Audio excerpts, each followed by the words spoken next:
a des années, j'ai aimé une jeune femme que j'allais épouser.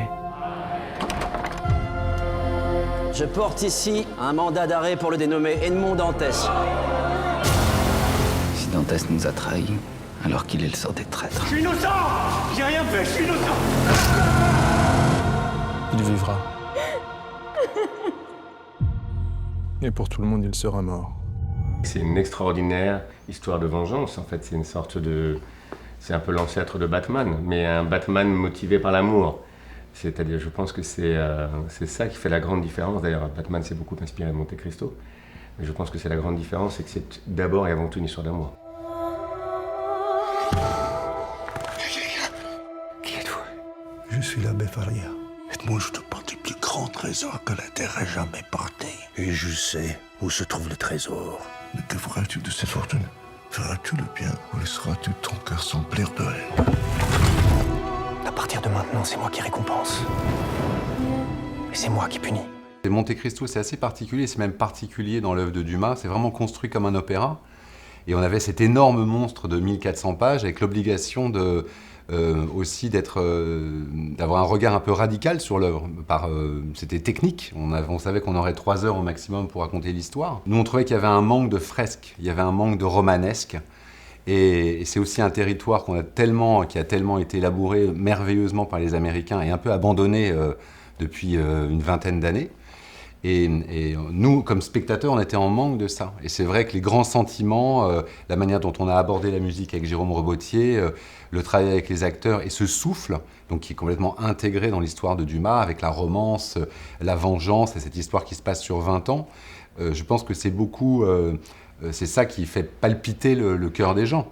Après, la manière dont on l'a abordé, là où c'est intéressant, c'est que les séries, je pense, a redonné le goût du romanesque aussi aux spectateurs. C'est vrai que c'est beaucoup plus incarné dans les séries aujourd'hui qu'au cinéma. Ouais, Qui êtes-vous? Je suis le comte de Monte Cristo. On savait que ce serait une histoire de troupe, et il fallait composer une troupe, parce que la jouissance aussi de l'œuvre, c'est de passer d'un personnage à l'autre, d'un univers de personnage à l'autre. Et c'était effectivement un des enjeux de l'écriture, c'était qu'ils puissent tous exister, donc qu'ils aient une place, qu'ils aient tous une ligne dramatique. Souvent, c'est réduit à un fil qui est assez ténu et qui est clair, et c'est pour ça qu'il nous fallait des grands acteurs pour les interpréter et que ça existe tout de suite. Et ça, pas beaucoup de certitude, mais je sais qu'on ne s'est pas trompé sur notre casting. Quand on nous a donné l'opportunité de... Quand on a dit on a envie de faire Monte Cristo et que à la fois Dimitri Rassam et Pathé Ardavant nous ont dit OK, déjà on a mis le pied dans la porte, on s'est dit avant qu'ils changent d'avis, allons-y vite. Mais on savait d'entrée qu'on n'écrirait pas et on n'irait pas faire le film si on n'avait pas notre Monte Cristo. C'est sincère, il n'y avait qu'un acteur pour nous qui pouvait incarner à la fois le jeune marin innocent, le comte vénéneux et bouffé par sa vengeance, et c'était Pierre Ninet. Et donc il est monté dans notre navire avant qu'on écrive une ligne. Nous prendrons tout le temps qu'il faut pour être prêts. Prêt à faire quoi? À se venger. Chérie, je te présente enfin le comte de Monte Cristo. C'est la première fois qu'on fait ça, qu'on écrit pour un acteur. Et on a beaucoup travaillé avec lui. Il a lu les versions, il a un regard... c'est vraiment un bonheur de travail parce que c'est un garçon extrêmement intelligent qui ne se perd pas dans les 4-5 points qu'il a soulevés étaient hyper justes. Il a du souffle, Pierre. Et donc on avait aussi besoin de ça pour aller au bout de ce film qui était quand même une aventure au départ un peu complexe. Une énergie incroyable. On a quand même tourné 18 semaines. Il avait parfois 4-5 heures de maquillage le matin. Et il était vaillant, partant, donnant la réplique, jouant toutes les scènes avec tous les acteurs. Et je pense que le film lui doit énormément de par sa prestation à lui. Il a vraiment entraîné les autres. C'était vraiment pour nous, on a eu l'impression de faire le film à 3. C'est quelqu'un qui a la conscience du jeu et qui comprend aussi là où il faut être petit, là où il faut être grand, là où il faut être puissant, là où il faut conduire très lentement. Je me méfie de tout le monde en général et des étrangers en particulier. C'est pas nous qui allons expliquer à Laurent Lafitte, à Patrick Mille ou à Anaïs de Moustier comment jouer. Ils savent beaucoup mieux que nous.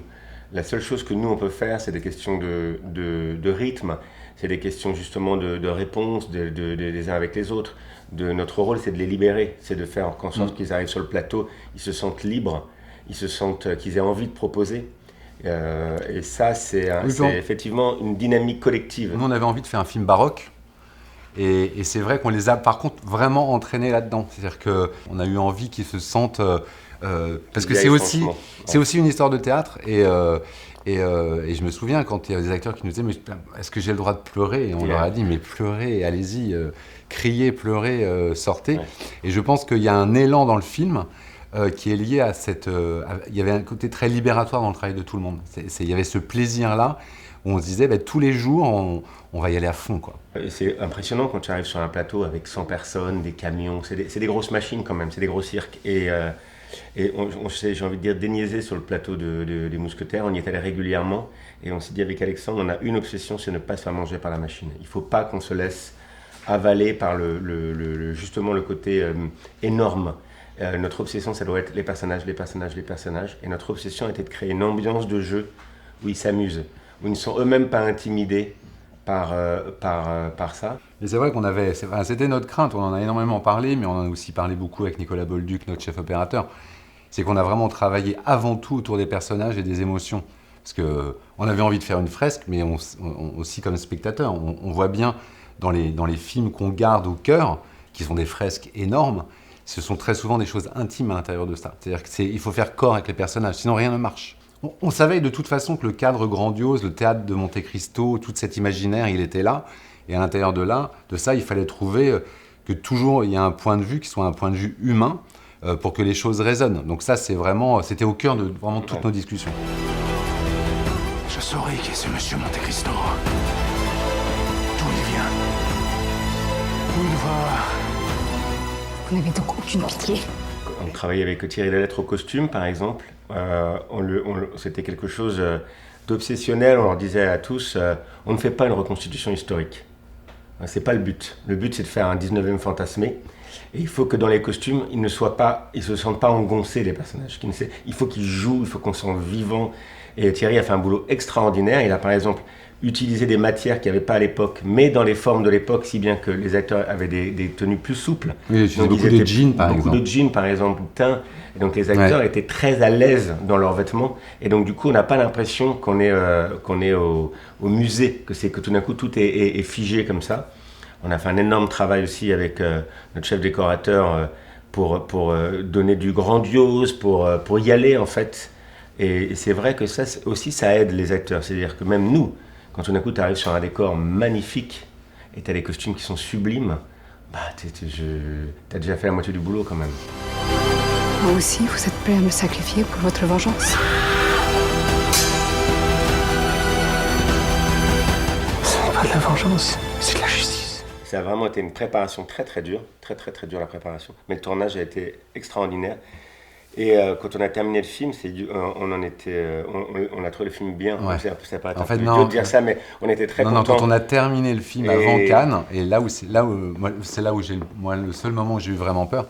Et j'ai eu vraiment peur parce que je trouvais que le film était vraiment super. Et on s'est dit, si là ça marche pas, je sais pas ce qu'il faut faire. Et donc, voilà. Et c'est vrai que c'est ce qu'on se dit souvent quand on a connu évidemment des échecs, et quand tu as des échecs, toutes les questions restent ouvertes. C'est comme tu organises une fête où personne ne vient. Et la magie du succès, c'est que ça répond en une journée, ça répond à toutes tes questions. Tu refermes le dossier. Tu te dis, dans l'ensemble, on n'a pas trop mal répondu aux questions. Et donc ça te permet de passer, donc là on est en train d'écrire autre chose, et donc c'est beaucoup plus facile de rebondir, on est déjà ailleurs. Mais parce que l'enfant a bien grandi, a l'air de se porter et d'être assez heureux, quoi. Et on a nos premiers spectateurs américains qui sont des étudiants.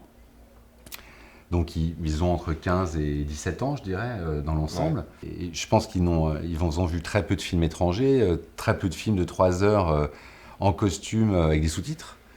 Et donc ça fait beaucoup de murs, mais on voit... moi j'ai l'impression de ressentir une vraie émotion chez eux, mais c'est parce que cette histoire, elle n'a pas de temps, elle n'a pas d'époque. Et je pense que même les jeunes aujourd'hui, ou les moins jeunes, mais je pense que ça résonne en fait, l'histoire de la vengeance, des amours perdus. Je trouve que ça recoupe à beaucoup de choses passionnantes. C'est un grand film romantique. Je pense qu'on en manque. On est dans une époque très matérialiste, très concrète. Et tout d'un coup, les grands sentiments, des choses qui nous dépassent, ça fait du bien. Si je renonce à me faire justice,